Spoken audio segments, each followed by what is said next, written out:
Summary ఒకసారి ఈ assembly ద్వారా రాష్ట్ర ప్రజలందరికీ విజ్ఞప్తి చేస్తున్నా, ఎందుకు ఈ విధంగా జరిగింది అనుకున్నప్పుడు రాష్ట్ర విభజన మనకు కొంత నష్టం కలిగించింది. ఆ రాష్ట్ర విభజన కూడా అధిగమించడానికి మనం ఆ రోజు అనేక కార్యక్రమాలు ఆలోచించి తెలంగాణ రాష్ట్రానికి ఏవైతే అడ్వాంటేజ్ వచ్చాయో మనం అవన్నీ కూడా ఏ విధంగా అధిగమించాలి, ఏ విధంగా ఇక్కడ ఒక ఎకో సిస్టమ్ క్రియేట్ చేసుకోవాలని ఆలోచించాం. కానీ 1924 విభజన కంటే తీవ్రమైన నష్టం రాష్ట్రానికి జరిగింది. కోలుకోలేని దెబ్బ తగిలింది.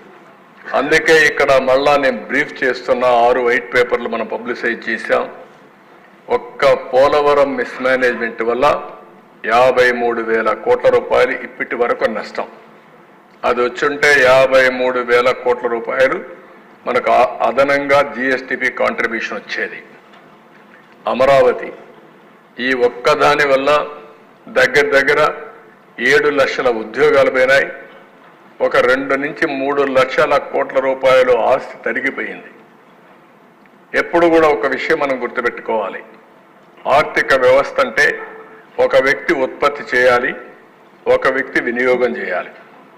అది ప్రోడక్ట్ కావచ్చు, మ్యానుఫ్యాక్చరింగ్లో వరి ధాన్యం పండించే రైతు నుంచి వచ్చే ధాన్యం కావచ్చు, ఫ్యాక్టరీ నుంచి వచ్చే సూదులు కావచ్చు, లేకపోతే ఏదైనా వస్తువులు కావచ్చు, లేకపోతే సర్వీస్ అన్నప్పుడు మనం అనేక సర్వీసులు తీసుకుంటూ ఉంటాం.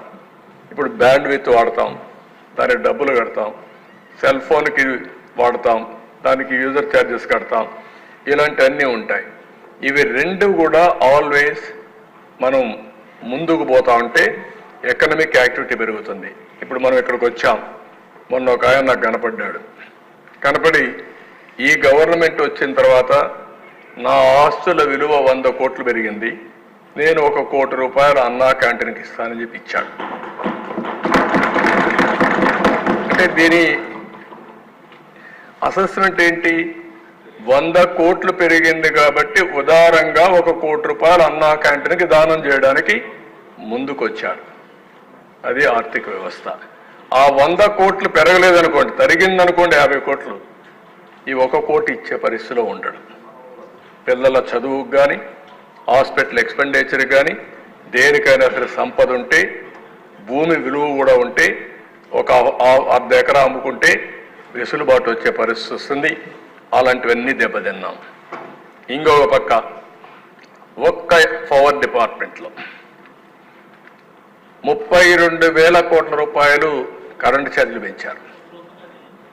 కరెంటు ఛార్జీలు పెంచి left and right short term power purchase చేశారు. ఇంకొక పక్కన మీరు చూస్తే ఎవరైతే పీపీపీలు చేశాం సోలార్ ఎనర్జీ పార్ట్నర్స్ దగ్గర, వాళ్ళ దగ్గర కొనకుండా అవన్నీ క్లోజ్ చేసి షార్ట్ టర్మ్ పర్చేస్ చేశారు. వాళ్ళు కోర్టు పోయారు. కోర్టు నుంచి డైరెక్షన్ ఇచ్చి ఆ 9,000 కోట్లు కట్టాల్సిందే అని డైరెక్షన్ ఇస్తే 9,000 కట్టాం. 9,000 కట్టాం. ఊరికే వచ్చిన కరెంటు మనం తీసుకోలేదు. షార్ట్ టర్మ్లో కొన్నారు. 7 రూపాయలు 8 రూపాయలు పెట్టి కరెంటు కొన్నారు, 10 రూపాయలు పెట్టి కరెంటు కొన్నారు. అలాంటి మిస్మేనేజ్మెంట్లు పెద్ద ఎత్తున జరిగాయి. అంటే ఒక పక్కన విక్టిమైజేషన్కి వెళ్ళారు, అసమర్థ ఆలోచించారు, ఆలోచన లేకుండా ఆలోచించారు. కడాన ఈరోజు 1,29,000 కోట్ల రూపాయలు ఒక్క పవర్ సెక్టర్లో ఎలక్ట్రిసిటీ డిపార్ట్మెంట్స్ అనే కలిపి అప్పుల ఊబిలో ఉండే పరిస్థితికి వచ్చింది. ఇది ఎప్పుడు కూడా సమర్థవంతమైన పాలన ఉంటే ఎక్కడికక్కడ వెసులుబాటు వస్తుంది. అసమర్థుల పాలన ఉంటే ఈ విధంగా క్షీణించిపోయే పరిస్థితులు వస్తాయి. నెక్స్ట్, నేచురల్ రిసోర్సెస్, దేవుడిచ్చిన సంపద, ఇసుక, ఎన్ని అరాచకాలు జరిగాయో చూసాం. ఎవరు చెప్పినా ఏం లేదు. 7,000 కోట్ల రూపాయలు దోచుకున్నారు. భూగర్భ ఖనిజ సంపద ఎక్కడికక్కడ వెరైటీస్ కావచ్చు, లైమ్ స్టోన్ కావచ్చు, క్వార్ట్జ్ కావచ్చు, లెటరైట్ కావచ్చు, గ్రనైట్ కావచ్చు, క్వారీలు కావచ్చు, మొత్తం దోచుకునే పరిస్థితికి వచ్చారు. దీనివల్ల విపరీతంగా ఒక 10,000 కోట్లు ప్రాథమిక అంచనాల ప్రకారం నష్టం వచ్చే పరిస్థితి వచ్చింది.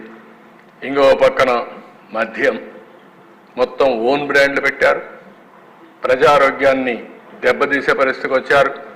దగ్గర తెలంగాణకు మనకు 20,000 కోట్ల రూపాయలు వ్యత్యాసం వచ్చే పరిస్థితి వచ్చింది. ఇయర్ ఆన్ ఇయర్ 10,000 కోట్లు 12,000 కోట్లు డిఫరెన్స్ వచ్చే పరిస్థితి వచ్చింది. మనకు రావాల్సిన ఆదాయం 17,000 కోట్ల రూపాయలు తగ్గిపోయే పరిస్థితికి వచ్చింది.